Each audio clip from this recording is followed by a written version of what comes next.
স্থানীয় সময় শনিবার ইরানে তেহরানের উত্তরাঞ্চলের শেমিরান এলাকায় প্রেসিডেন্ট প্রাসাদের কাছাকাছি এবং সর্বোচ্চ নেতা আয়াতুল্লাহ আলী খামেনির বাসভবনের কাছে অন্তত 7টি ক্ষেপণাস্ত্র আঘাত হানে। আন্তর্জাতিক সংবাদ মাধ্যমের তথ্য অনুযায়ী বিস্ফোরণ ঘটে খামেনির কার্যালয়ের আশপাশেও। বিশ্লেষকদের ধারণা, ইরানি এবারে চালানো এই যৌথ হামলার মূল উদ্দেশ্য রাজনৈতিক পট পরিবর্তন, যার একমাত্র রাস্তা খামেনির মৃত্যু।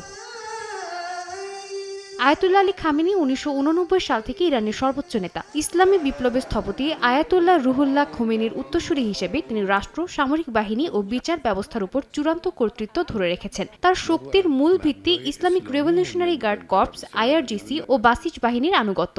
পশ্চিমা নিষেধাজ্ঞা, অভ্যন্তরীণ বিক্ষোভ ও কূটনৈতিক চাপ সবকিছুর মাঝেও তিনি যুক্তরাষ্ট্রকে প্রথম শত্রু আখ্যা দিয়ে কঠোর অবস্থান বজায় রেখেছেন।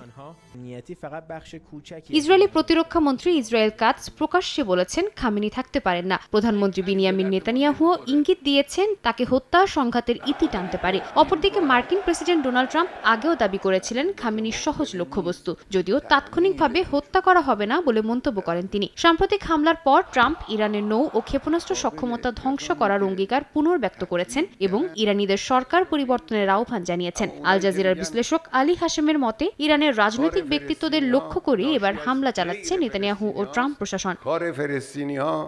সাদিয়া তাসনিম, সময় সংবাদ।